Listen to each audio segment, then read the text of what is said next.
The Knights Templar, legendary soldier monks of the Middle Ages. Warriors of God.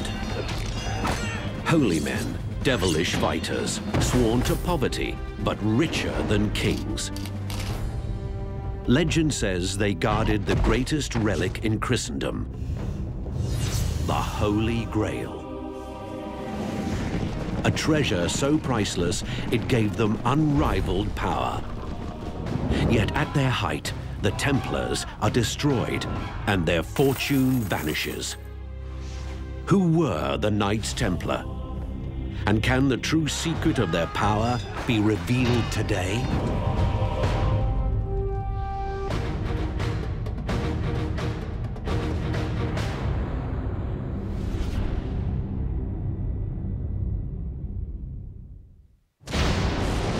March 18, 1314 AD. One of Europe's most powerful men, Jacques de Molay, is about to be executed. The charges against him? Devil worship, sodomy, and financial blackmail. De Molay is one of 69 men burned alive on orders of King Philip IV of France. The condemned belonged to one of the most mysterious brotherhoods in history, the Knights Templar. In the Middle Ages, these warriors are feared, wealthy, and powerful.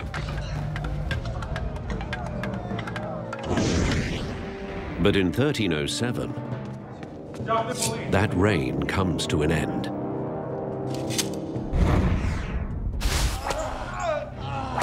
The Templars stand accused of heresy.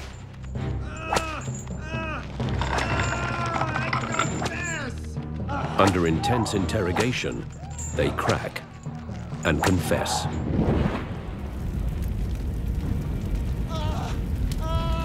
Overnight, 2 centuries of wealth and power go up in smoke. The Knights Templar vanish from history, but leave behind a beguiling mystery. The Templars call themselves the Poor Knights of Christ, yet become one of the richest organizations in Europe. It's here. It's said the source of their wealth is an ancient relic discovered beneath the ruins of the old Jewish temple in Jerusalem. And its fate remains a riddle. To discover the Templars' secret, we must retrace their footsteps, back to the beginning, back to the clash of civilizations called the Crusades. 1096 AD, an army of European knights marches thousands of miles to the region they call the Holy Land. Muslim states dominate the Middle East and a region that stretches from Persia to Spain. Pope Urban II calls for a holy war to liberate Christianity's most sacred city, Jerusalem.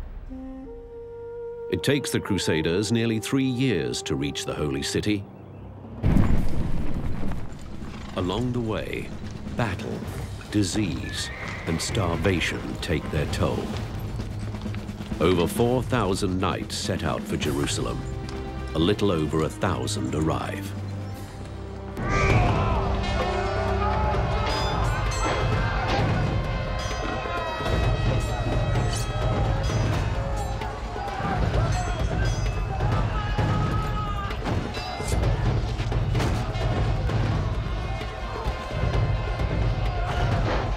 July 1099. After a 5-week siege, the Crusaders take the city. When the Crusaders captured Jerusalem, first thing that happened, there was a bloodbath of almighty proportions. They slaughtered everybody, Christian, Jew, Muslim alike. It was not a pretty event. A French eyewitness describes the carnage. Piles of heads, hands, and feet were to be seen in the streets of the city. In the temple and porch of Solomon, men rode in blood up to their knees and bridle reins. Indeed, it was a just and splendid judgment of God that this place should be filled with the blood of unbelievers, since it had suffered so long from their blasphemies.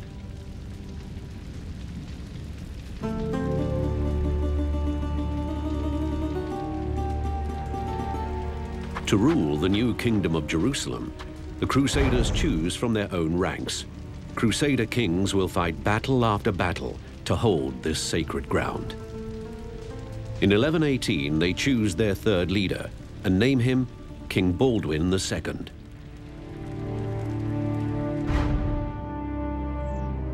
King Baldwin receives an offer of help from a Crusader knight, my lord, the French nobleman Hugh de Payan. Rise. I have a great vision, my lord. Hugh de Payan proposed the idea of a contingent of fighting monks whose responsibility would be to guard the Holy Land and to safeguard passage of pilgrims on their way from Europe to the Holy Land and to defend the holy city of Jerusalem. King Baldwin likes the idea, and the Templars are born.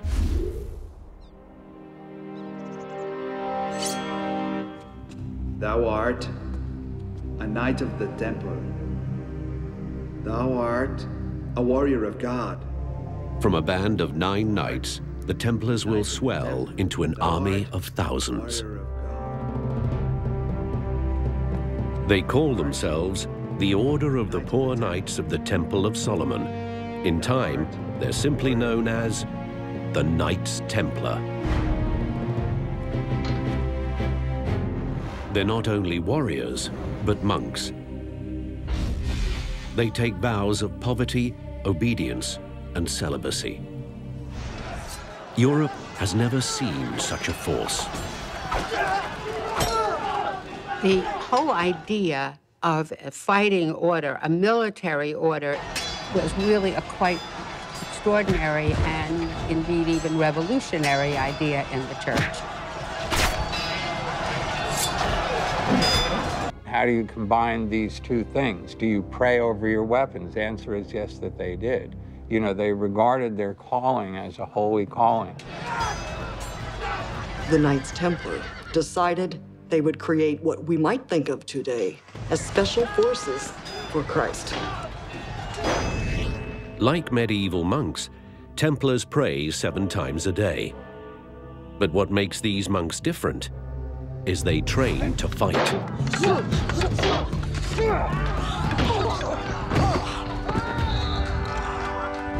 Your first defense is your sword. I guarantee you, you lose this, you will lose your life. When we cut, we keep going, we do not stop. Is everyone ready? Between those two military orders, you had an extremely efficient, highly disciplined, superbly equipped standing army. Small in number, but incredibly, packed one hell of a punch. The Templars crush the Muslims at the siege of Ascalon in 1153, the Battle of Mortgizard in 1177,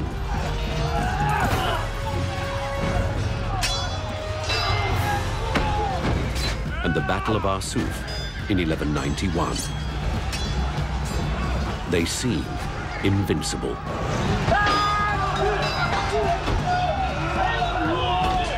The Templars fight by strict rules. They are forbidden to retreat unless ordered to do so, and only when outnumbered by more than 3 to 1.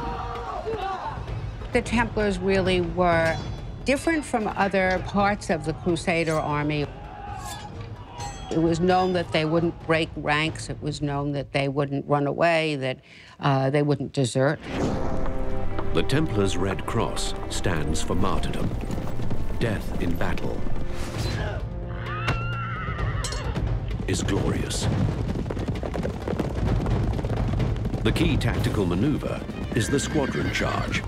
A small group of knights attacks head-on a tightly packed wedge. Their goal?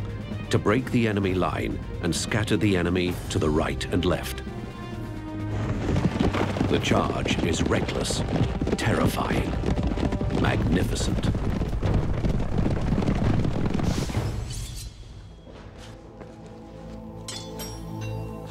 They famously won many battles, So their respect was incredible.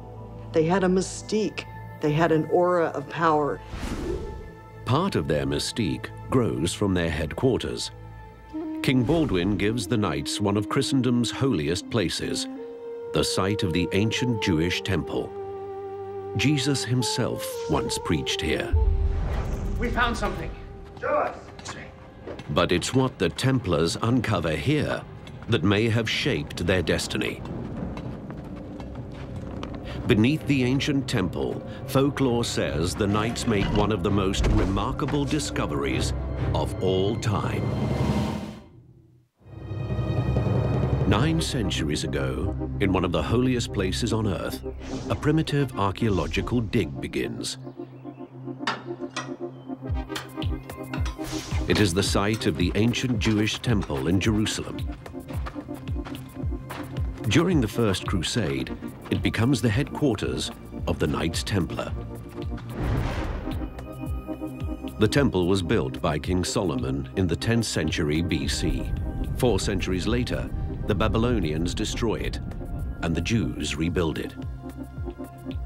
The temple once housed the sacred Ark of the Covenant. In an inner room, the Holy of Holies, it is said God himself lived here. 70 AD, war destroys the house of God. A Roman army crushes a Jewish rebellion. The Romans burn the city and tear down the temple. By the time of the Crusades, the Muslims built a mosque over the ruins of the Jewish temple that still stands, the Dome of the Rock. A small group of fighting monks now occupy part of one of the holiest pieces of real estate in the holiest city on earth. They were housed in the temple complex in Jerusalem, and that was a very important statement as far as the importance that they gave to this new order, this new ideal. Not all scholars agree. Frankly, I think the reason is sort of an accident. I don't think it was freighted with any kind of real meaning other than it was something available. Scholars also dispute the Templars' original mission: to safeguard pilgrims to the Holy Land. There have been some researchers who say they had nothing to do with assisting pilgrims. And the question remains, of course, what else were they doing? Maybe they were onto something. I spent 9 years tunneling through solid rock and then a series of radiating tunnels underneath.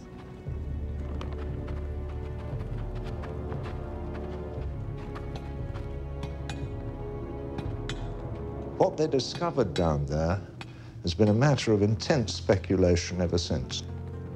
According to one theory, the Templars discover a treasure map. The map is actually a scroll etched in copper, detailing the exact hiding place of the treasures of the Jewish temple.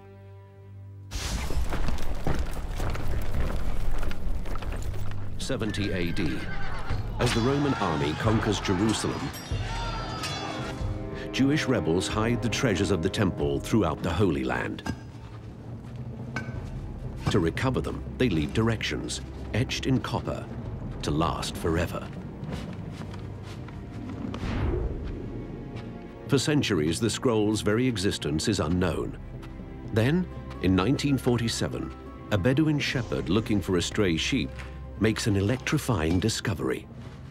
Ancient scrolls, nearly 2,000 years old, some of the oldest Jewish texts ever found. The Dead Sea Scrolls.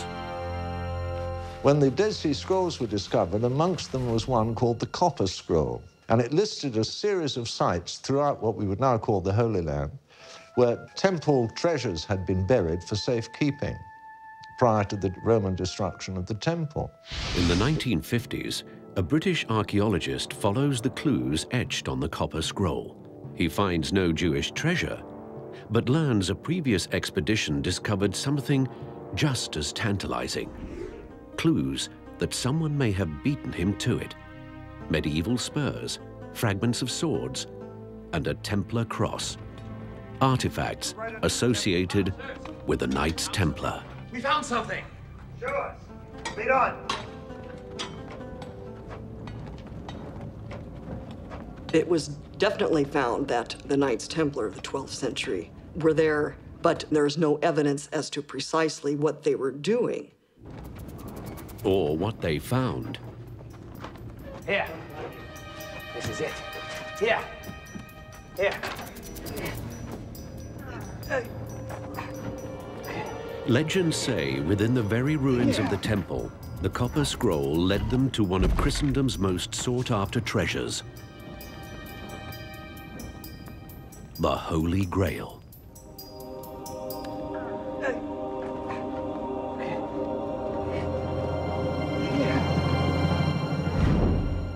In the Middle Ages, the Grail is the subject of countless tales, legends, and songs. In some versions, the Grail is a cup or plate used by Christ at the Last Supper. But with so few clues, it could be anything. The Grail is a medieval concept. The Grail, in these stories, was many different forms. Maybe they're searching for a cup. Others believed it was a special stone that fell from heaven. Another story connects the Grail to the very death of Jesus, the Roman spear that pierced Christ's side. The other candidate for the treasure, if you will, that the Templars were supposedly tunneling for was the head of John the Baptist, which also presumably had been buried there.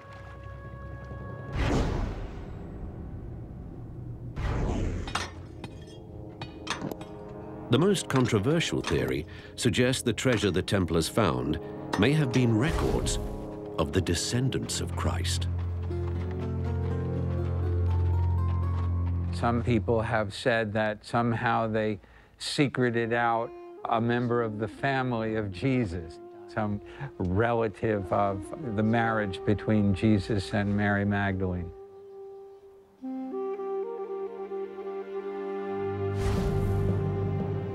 By this theory, the Latin words for Holy Grail, Sang Grael, are really a mistranslation of two different words, Sang Real, or royal blood.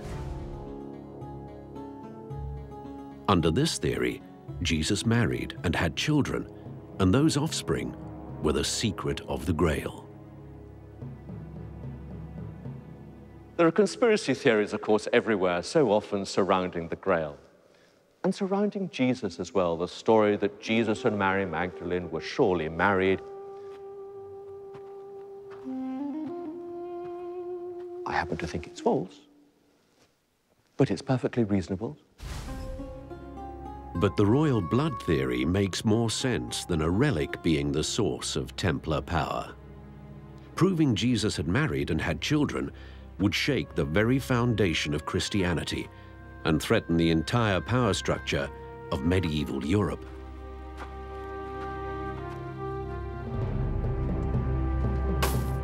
The Church would surely pay any price to suppress this information, or so the theory goes. No one knows what the Templars may have found, but there's little question about what happened next. Hugh de Payon, the head Templar, leaves the Holy Land to attend the Council of Troyes in France. No one knows what was discussed, only the outcome. Pope Honorius II gives the Templars his blessing. His successor, Pope Innocent, gives them unprecedented power. The Templars now enjoy immunity from the laws, regulations, and taxes of every nation. The Templars become a force unto themselves.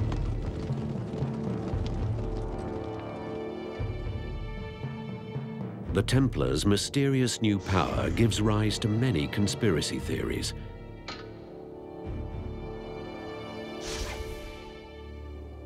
Books like the Da Vinci Code suggest the Templars blackmailed the Vatican, demanding special privileges in return for suppressing the bloodline of Jesus. But most scholars simply ascribe their sudden success to good connections. Whatever the truth, the Templars used their power to tap the wealth of Europe. They recruited from aristocratic families who, like most monastic orders, when their sons joined the order, they would give money for their keep. And so the Knights Templar functioned like most monastic houses. They were granted land, they were granted money, and as their following grew, so did their wealth. The Templars built castles and churches in Paris, Provence, Germany, Italy, Norway, England, and Scotland. As a religious order, the Templars could save souls, if you paid for it. A number of people in the Middle Ages, the way that they tried to ensure their own salvation was by giving donations of land grants and money and benefices to specific monastic orders. When rich noblemen and merchants gave money and gifts to the Templars, it was almost like a spiritual tax write-off. The Templars exploited their newfound wealth. They began to go into business. I mean, they began to take surplus from the land and invest it. Crops from Templar lands were sold for cash. Templar timber was turned into Templar ships that carried paying pilgrims to the Holy Land. The ships returned with exotic goods to be sold at steep profits. It was quite an extensive empire, leading some experts to say the Knights Templar was perhaps the first multinational corporation. Evidence of their financial clout and influence still stands today.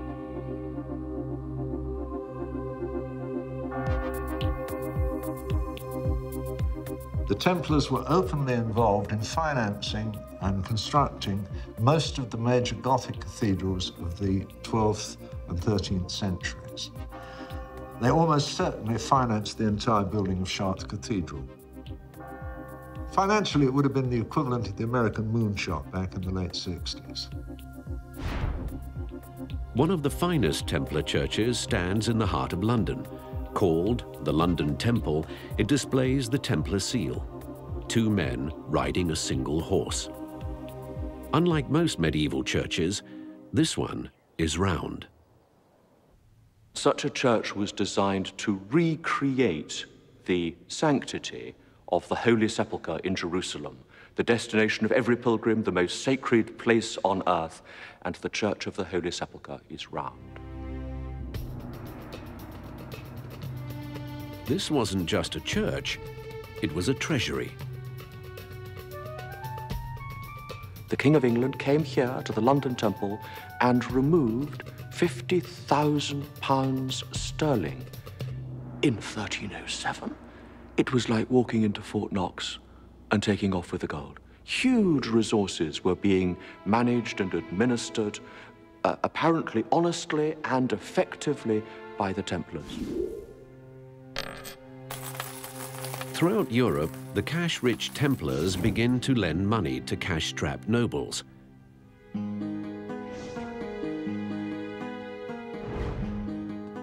The Templars had an edge over other Christian lenders. They could charge interest. In Europe in the Middle Ages, very few people were allowed to transact with money because it was supposedly a sin, simony and usury, to lend money at an interest. The Templars may have created the idea of the check and the line of credit. Pilgrims traveling to the Holy Land or other places would deposit money in a local Templar treasury. In return, a receipt showing the amount deposited. You would finally make it to your destination. You would then cash in what amounts to a medieval traveler's check concept. This was like an early letter of credit. Convenient, but costly. The Templars charged up to 10% for this service. The Templars vowed themselves to a life of poverty, but that didn't seem to affect their bottom line. How did the Templars reconcile their worldly riches with their beliefs? The individual knights took vows of poverty, so they themselves did not own property. They themselves were not wealthy, but the order was allowed to hold that money in order to conduct its own businesses. By the late 1200s, the Knights Templar are one of the richest and most powerful organizations in Europe. But envy and anger follow them, and a ruthless plot is set in motion.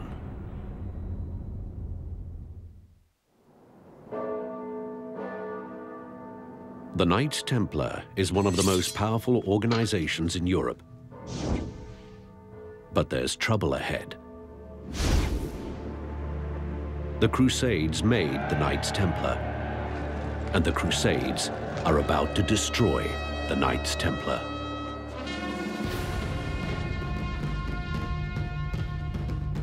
Muslim armies converge on the Holy Land.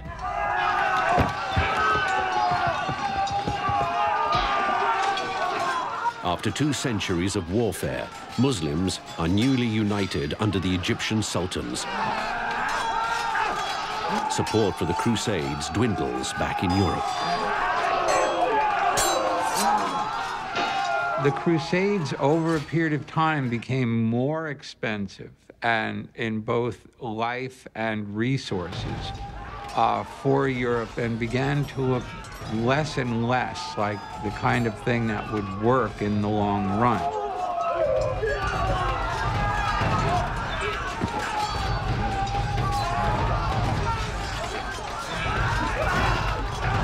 Muslims crushed the Crusaders at the battles of Jaffa, Al-Mansura, and the siege of Safed.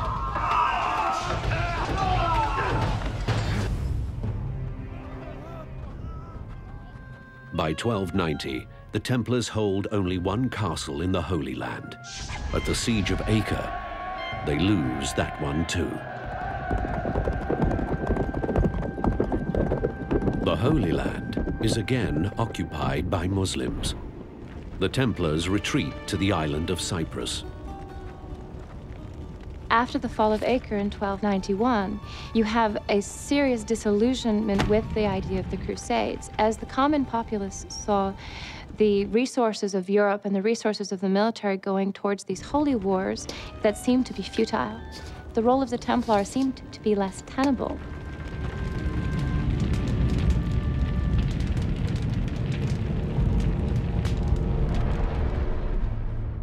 The order's fate lies with a new leader, the French nobleman Jacques de Molay. He lobbies for a new crusade launched from Cyprus, but to no avail. 1307, de Molay arrives at the Paris headquarters of the Knights Templar. He was asked to come to France by Pope Clement V in order to reassess their finances and in order to discuss their future endeavors. And it just happened that he showed up in France at a time when Philip IV, Philip the Fair, was experiencing a great deal of economic hardship. Philip is known as the Fair for his handsome looks, but he's accumulated huge debts. His wars with England have put France in hock. His biggest creditor is none other than the Knights Templar. Guy? Philip decides to wipe out his loans with one stroke. Yes, my lord. Arrest the Templars and seize their money. Bring them to the dungeons on the Louvre. The king concocted a group of charges and Make haste. accused the Templars of the most vile forms of heresy known to the medieval mind. Friday, the 13th of October, 1307. Some believe the modern superstition of Friday the 13th hails from this date. In just one day, Jacques de Molay and hundreds of French Templars are rounded up. Joachim Malay, by the order of the king, you are under arrest. By what charge? Heresy. The arrests shock Europe. Today, it might be as though we all woke up one morning, turned on the television, and heard that every single executive of every bank or corporation had been suddenly rounded up at dawn. I mean, it was of that magnitude. The investigation of the accused begins in the usual way.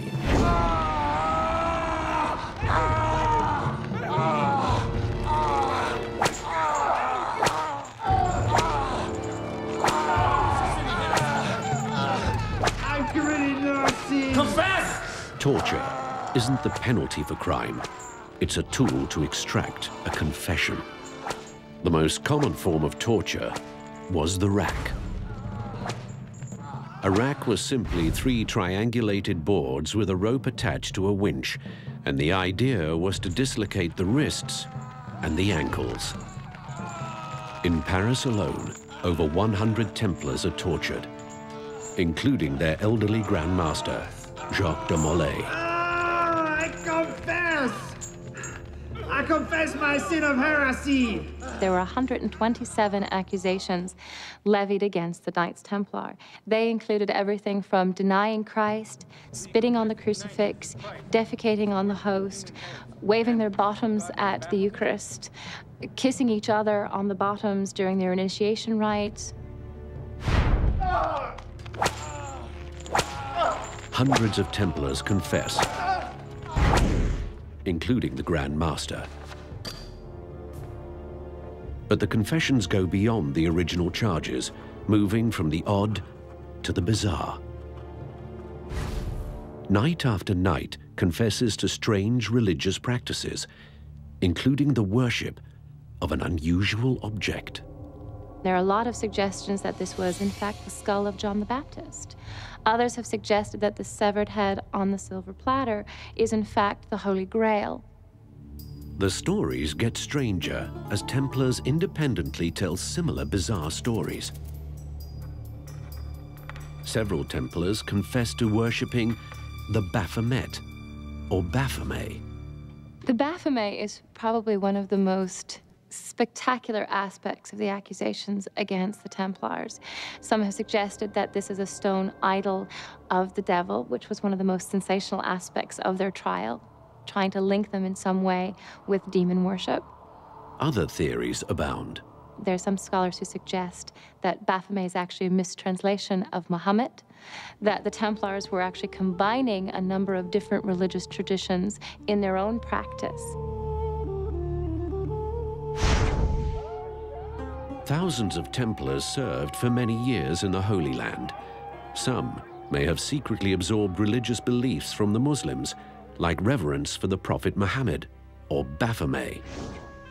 The strange term still mystifies historians.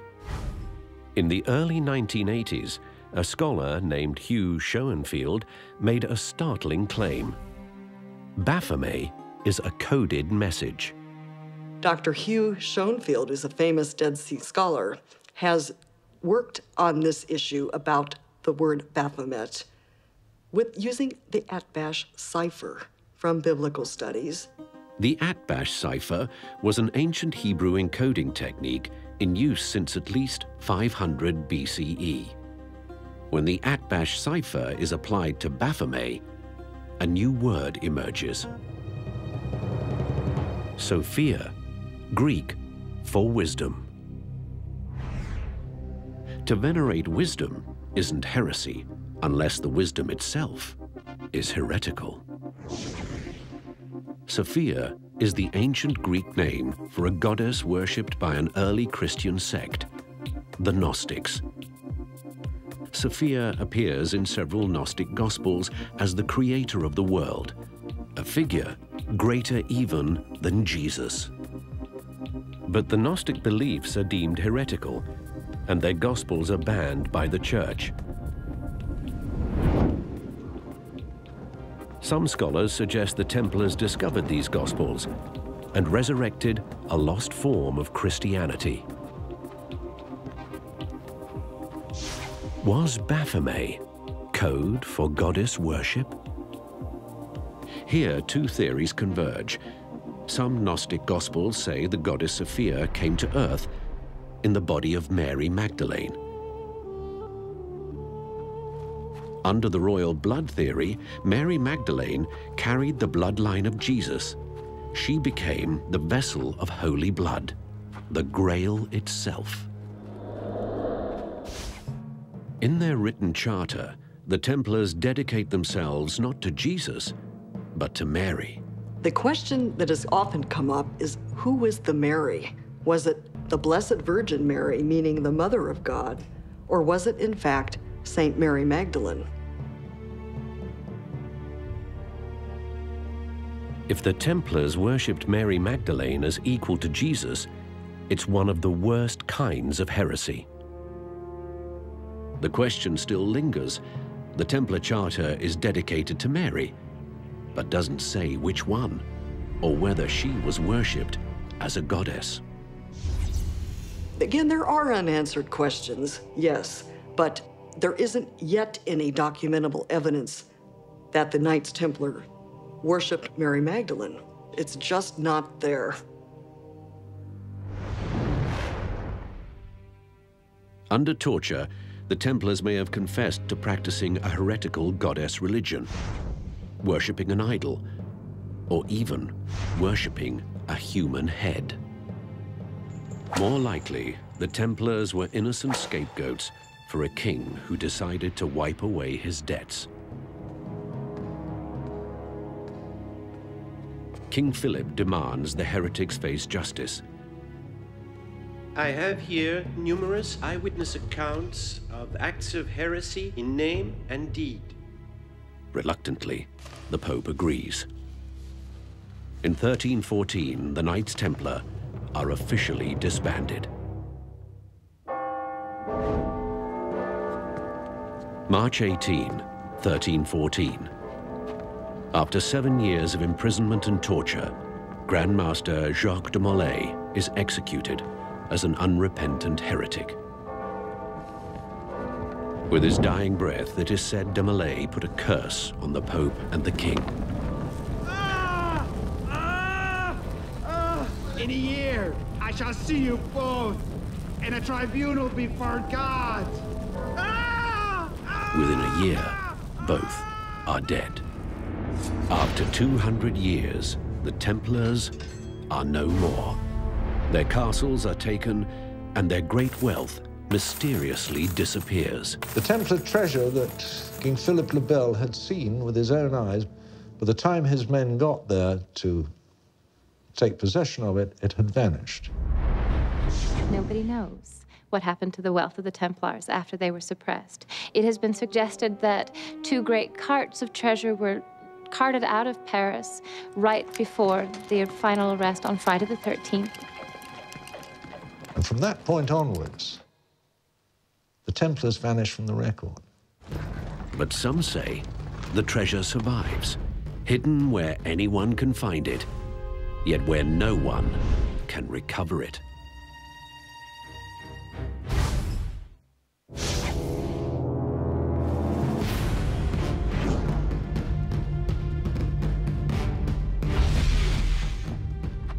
In 1314, Jacques de Molay, Grand Master of the Knights Templar, is burned at the stake as a heretic. The most powerful band of knights the world has ever known is destroyed. But legend suggests a different story, a secret history of the Knights Templar, guarded for centuries and known to few. We know that the Templars survived, or at least that some Templars survived. They had adequate warning every place but France. And even in France, we know that some Templars escaped. One theory claims a few Templars slipped out of Paris with their treasure. To this day, its whereabouts remain unknown, but a clue survives.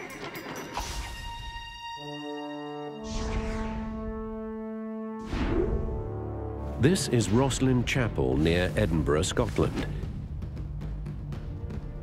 In the thriller The Da Vinci Code, the chapel appears as one of the key clues to the hiding place of the Holy Grail.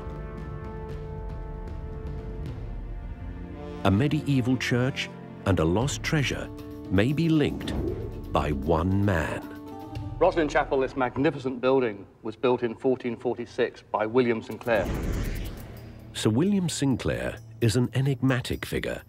Though he built the chapel almost 150 years after the Templars were officially disbanded, it has a tremendous amount of Templar symbolism. Two riders on a single horse is a symbol of the Templars. It appears in Rosslyn. As does the Templar seal, the Lamb of God holding a cross.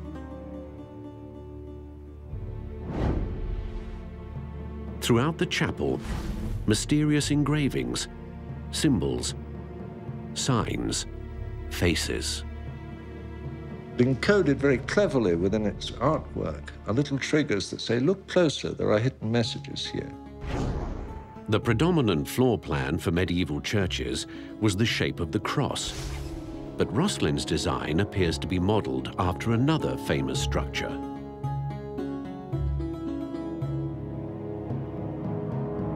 The chapel's layout and architecture give a clue to its inspiration, with 14 freestanding pillars, including 2 majestic pillars in front. It resembles the ancient Jewish temple described in the Bible. William Sinclair apparently built his chapel to match the original Jerusalem temple. The ruins of this ancient structure was the site of the first headquarters of the Knights Templar. In Herod's temple itself, there were 3 floors beneath the temple floor. If this nave of the choir is Herod's temple, then you have to take that little bit of a leap and say there are 3 floors beneath here. There is no evidence for that. There's been no proof of it, no record of it. But if you can believe the story so far, then it's not too difficult to go that extra step. More evidence links the chapel to the Templars. Some have theorized that there may be sealed chambers or vaults below Rosslyn Chapel. They may hold one of the world's greatest mysteries, the Templar treasure, the Holy Grail, or perhaps nothing at all. The secret has been speculated on, anything from the mummified head of Christ to the Ark of the Covenant to possibly scrolls from the Temple of Jerusalem, but no concrete archival evidence yet has emerged to prove anything like that. And they have yet to be fully excavated. But exploratory excavation has been ruled out for fear the old chapel would collapse. The vaults may simply be tombs, or they may be a treasure trove. The chapel may simply be an eccentric church, or it may be a replica of the Temple of Jerusalem. Rosslyn remains an unsolved mystery, like so much of the Templars' legacy. Yet evidence suggests someone knows.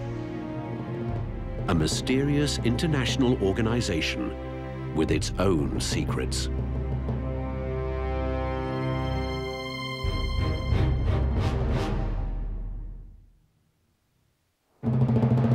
Some claim the fabulous treasure of the Knights Templar is just waiting to be dug up.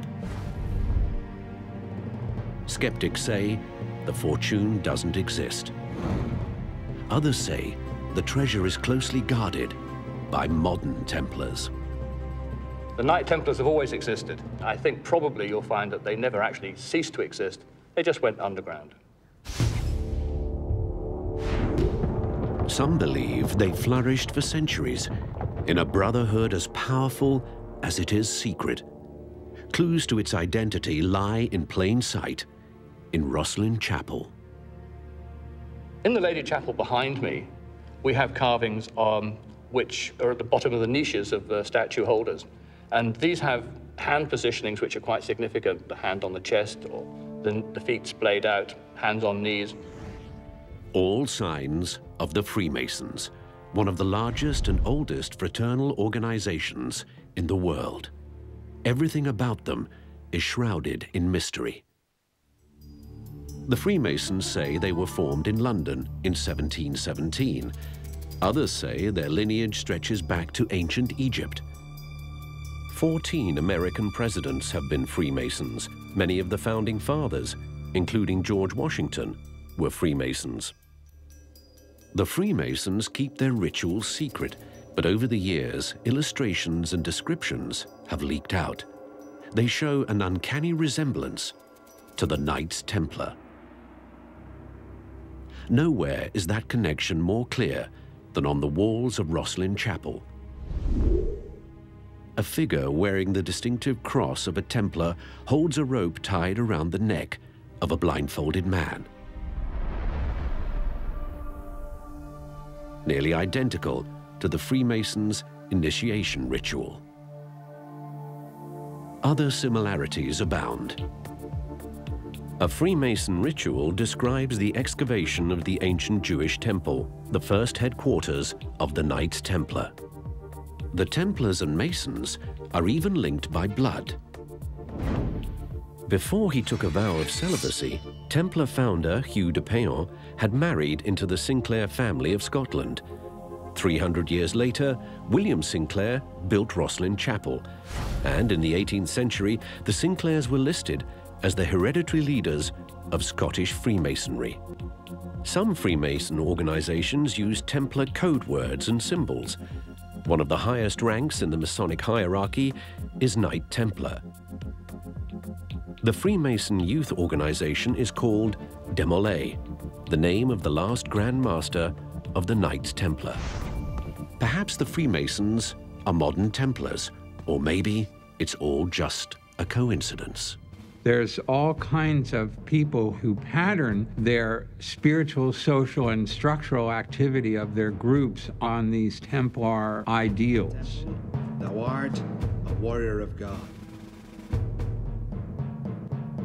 The walls of Rosslyn Chapel suggest the Templars were here 150 years after they supposedly vanished. The same walls suggest the Freemasons were here 250 years before they were officially founded. Legend says the cryptic codes of Rosslyn Chapel hold a greater secret. The key to the Templars' rumored treasure, the Holy Grail. Rosslyn, I think, is an enigma. I think Rosslyn was probably designed to be an enigma. No one has cracked the code of Rosslyn. No one has found hidden treasure. And no one can prove the Templars were ever here.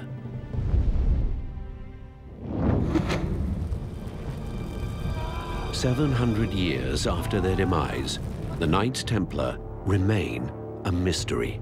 Their secrets still hidden, their codes unbroken. Some say there's nothing to find. They found no great secret on the Temple Mount. They bequeathed no great secret to the Masons.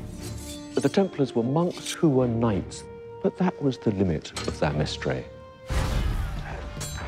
What we do know is that the Knights Templar were the holiest warriors in Christendom, yet they were punished for heresy.